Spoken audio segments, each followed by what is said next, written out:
bagaimana multikultural diterapkan di prodi sejarah Kak?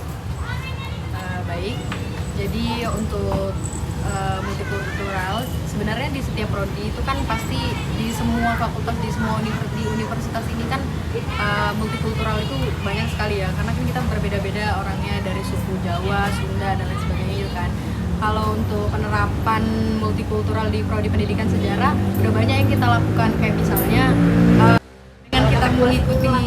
dengan kita mengikuti kegiatan-kegiatan himpunan. Nah, itu kan juga termasuk cara kita untuk membaur gitu kan. Nah, itu kan salah satu bentuk multikultural, dan juga cara kita belajar kelompok di kelas, kemudian cara kita berteman tanpa memilih-milih. Nah, itu merupakan salah satu bentuk kalau kita tuh sudah menerima multikultural di prodi pendidikan sejarah.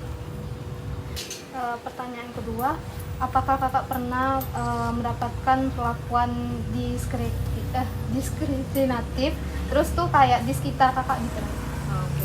Kalau dari saya sendiri sih alhamdulillah nggak pernah mendapatkan perilaku diskriminatif dari orang-orang ya, karena pada dasarnya Indonesia ini kan emang terbentuk dari banyaknya suku dan budaya. Jadi untuk secara keseluruhan tuh orang-orang di Indonesia udah paham lah makna multikultural, jadi udah saling menerima satu sama lain, mau beda suku atau agamanya pun udah saling menerima. Baik, pertanyaan terakhir ya Kak. Kira-kira saran dari kakak tentang keberagaman yang ada di sekitar kita ini gimana? Kayak tentang misalnya ya Kak, di kakak itu ada mendapatkan ya perlakuan yang tentangnya tidak baik gitu lah. Kalau untuk saran terhadap perilaku multikultural, mungkin kita mendekatkan diri aja sih, karena pada dasarnya pasti akan ada nggak menerimanya ya kan. Walaupun misal kita suku Jawa terus ada suku Sunda, nah kita nggak terima kebudayaan dari suku Sunda itu, ya itu pasti ada, namanya orang itu kan pasti ada penerimaan masing-masingnya. Nah, cara kita sarannya ya terus melakukan pendekatan sih, dan juga membaurkan diri. Jangan kayak udahlah kita tahu kita nih beda, masyarakat yang multikultural, malah kita menjauhi diri dan menutup diri gitu kan dari lingkungan sosial. Jadi sarannya ya cuman bagaimana kita bisa mendekatkan diri terhadap lingkungan sosial kita sih, itu aja. Baik Kak, terima kasih atas menjawab pertanyaan saya. Sama-sama. Bang, langsung ke pertanyaan aja. Menurut Abang, multikultural diterapkan di prodi sejarah itu bagaimana? Kalau tentang multikultural kan di pendidikan sejarah, mungkin sudah dapat kita pegang bagaimana keberagaman, bukan hanya suku, agama juga di sini beragam, budaya, adat, tradisi itu sangat banyak dilihat, termasuk juga itu di dalamnya pendidikan sejarah. Lalu bagaimana penerapan multikultural yang ada di pendidikan sejarah? Mungkin salah satunya dengan cara membaur antar budaya, antar suku, antar agama. Di situ kami tidak hanya berteman itu dengan yang sesuku saja atau seagama saja, tetapi juga mencakup keseluruhan, atau disebut inklusif lah kepada semua mahasiswa jurusan pendidikan sejarah. Baik Bang. Nah, pertanyaan kedua, apakah Abang pernah mendapatkan perlakuan diskriminatif atau di sekitar Abang? Kalau perlakuan diskriminatif, kalau pengalaman pribadi itu tidak pernah. Tapi kalau pengalaman di sekitar itu ada, tapi tidak sering. Mungkin karena individunya mungkin yang agak bermasalah, sehingga teman-temannya itu pandangannya ke dia itu agak lain. Nah, jadi bukan termasuk multikultural sih, itu lebih kepada sikapnya, attitude dari mahasiswa itu sendiri. Gitu. Nah, baik, pertanyaan terakhir, kayak dari saran Abang tuh tentang keberagaman yang ada di Universitas yang itu gimana? Buat apa? Ya, multikultural ke depannya. Ya. Kan tadi juga dibilang keberagaman di Unja ini sangat besar. Yang pertama dilakukan itu pasti menyatukan keberagaman itu, karena tujuan dari keberagaman itu bukan untuk memecah belah, tapi untuk membuatnya menjadi lebih variasi. Karena kalau sejenis itu atau semuanya sama kan tidak berkembang, tapi kalau semuanya berbeda, ada keberagaman di sana, ada variasi, akan timbul persaingan akan timbul motivasi untuk menjadi lebih baik.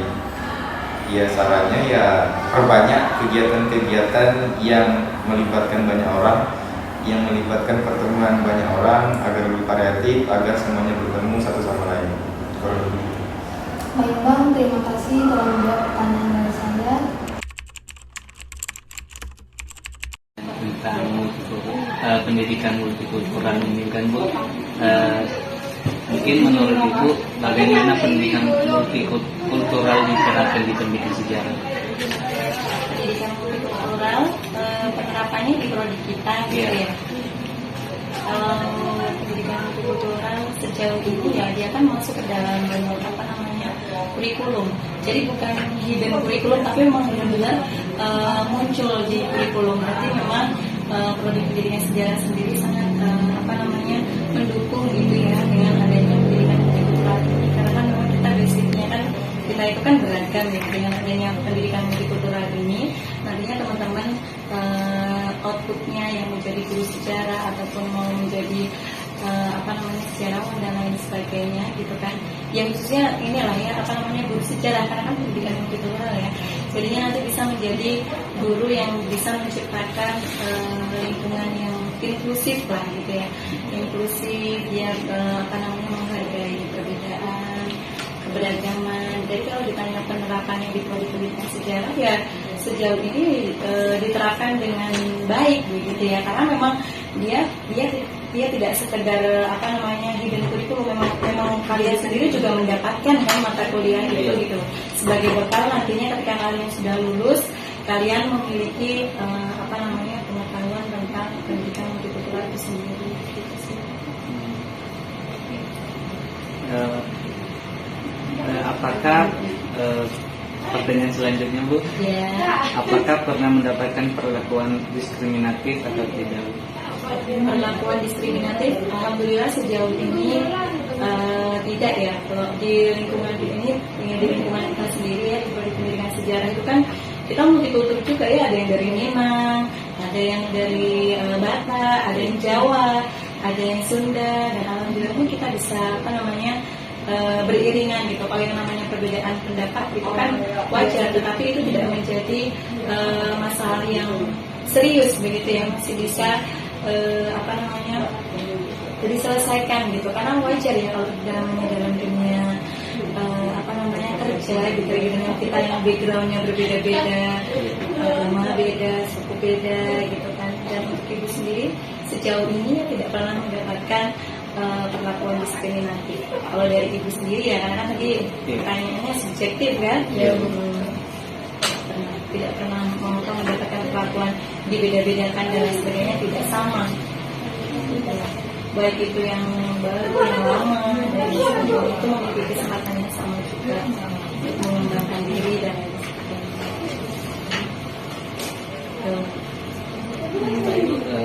Selanjutnya, apa saran Ibu tentang keberagaman yang ada di Universitas Jambi?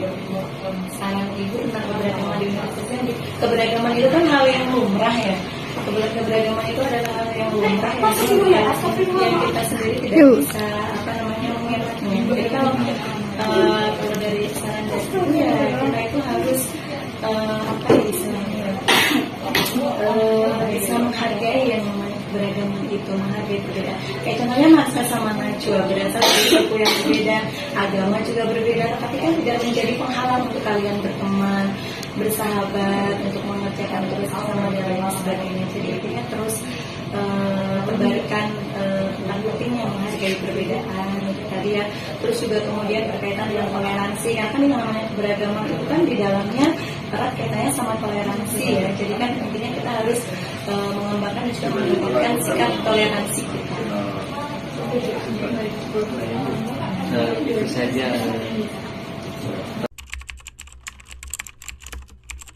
Assalamualaikum warahmatullahi wabarakatuh. Waalaikumsalam warahmatullahi wabarakatuh. Baik, sebelumnya perkenalkan Bu, saya Satina Zanatania, mahasiswa mahasiswa semester 4 Prodi Pendidikan Sejarah dari Universitas Unri. Nah, jadi ini saya ada tugas mewawancarai masyarakat lingkungan saya. Mungkin Ibu boleh perkenalkan diri dahulu. Baik, perkenalkan, nama saya Azalia Malika. Saya seorang karyawan di Dinas Kepemerintahan dan saya lulusan dari Universitas Islam Negeri Sultan Toha Jambi. Nah, baik. Jadi Ibu Aza ini adalah seorang pekerja kantoran ya teman-teman.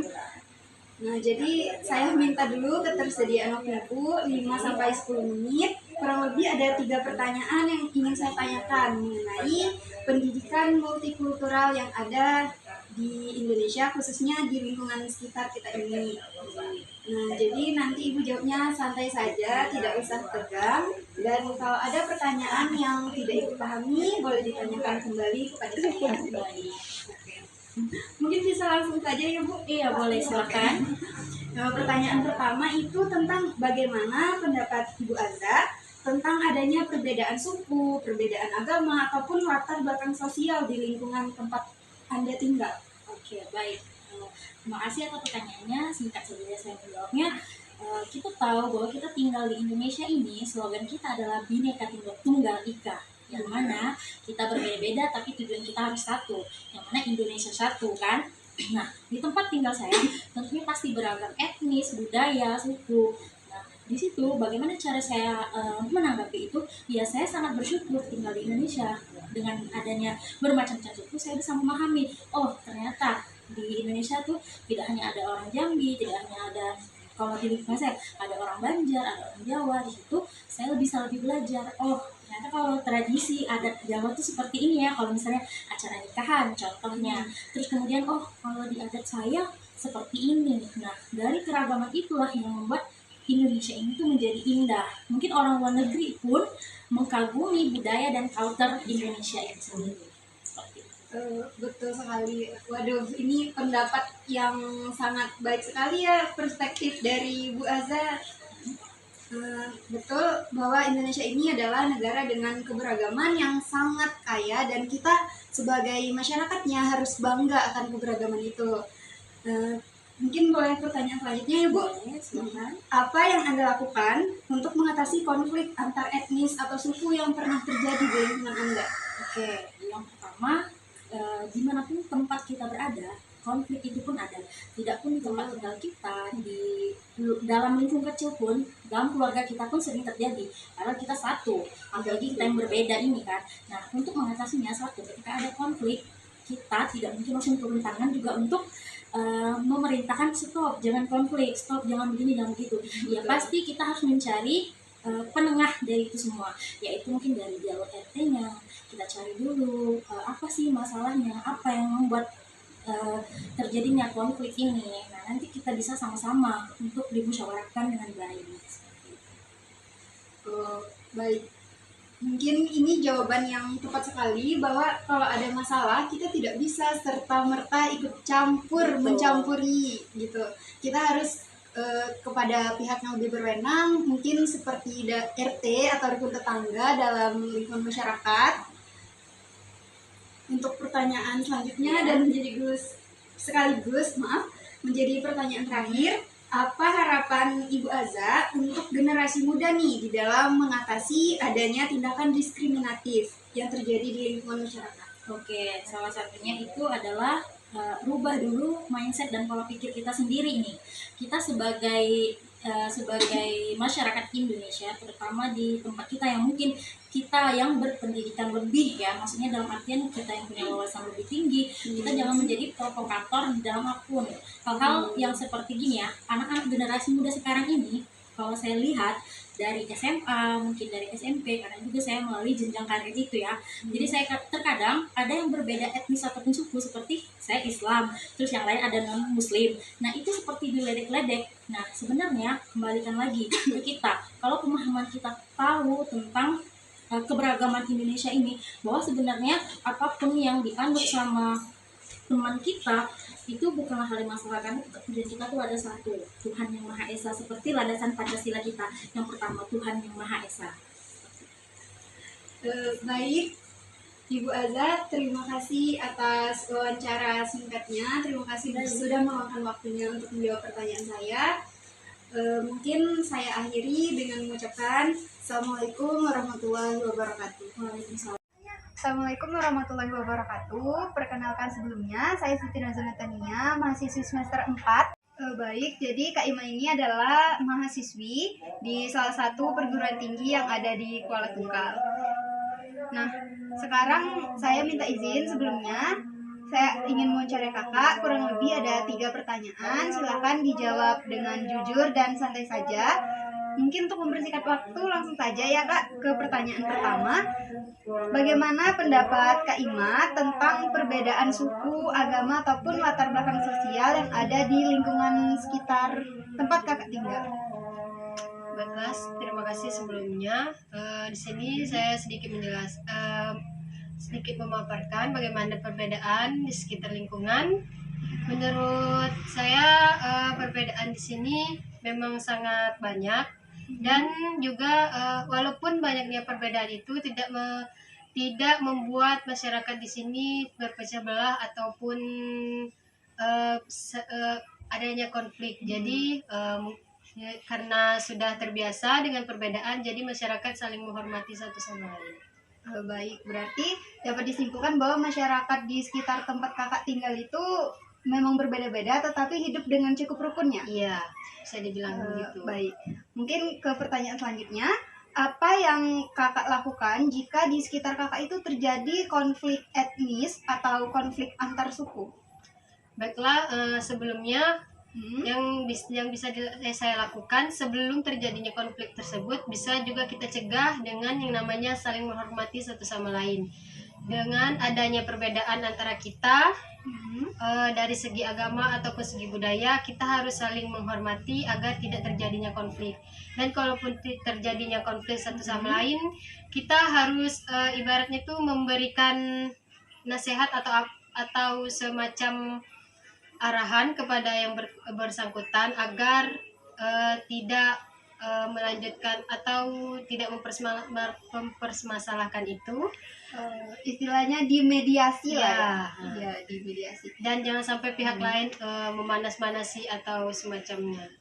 Oke, berarti menurut Kak Ima kalau ada konflik yang terjadi itu kita cukup mencegah, tetapi jika pun sudah terjadi ya dimediasi dan diberi arahan atas konflik tersebut. Ya, betul. Oke. Baik, mungkin bisa langsung saja ke pertanyaan terakhir. Apa harapan kakak untuk generasi muda dalam mengatasi tindakan diskriminatif di lingkungan sekitar tempat kakak tinggal? Baik, menurut pendapat saya, jika memang adanya perbedaan, harusnya kita sebagai kaum muda harus saling menghormati satu sama lain. Langkah pertama itu bisa melalui pendidikan. Di pendidikan ini bisa kita menggunakan dalam seminar pendidikan mengenai anus tersebut. Terus yang kedua, melalui platform media sosial bisa kita sebarkan untuk tidak adanya diskriminasi. Dan yang terakhir mungkin itu melalui sosial, bisa supaya tidak adanya diskriminasi. Berarti menurut kakak ada 3 hal ya, bisa dari pendidikan di mana kita mengedukasi dan teredukasi di dalam pendidikan itu, ya salah satunya di mata kuliah ini pendidikan multikultural, dan bisa juga dari platform nih media sosial untuk para Gen Z, dan yang terakhir bisa dari gimana kita bersosialisasi dan menghindari diskriminasi terhadap orang-orang. Baik, terima kasih Kak Ima atas waktunya. Kalau saya ada salah kata, saya mohon maaf. Saya tutup. Wassalamualaikum warahmatullahi wabarakatuh. Waalaikumsalam warahmatullahi wabarakatuh.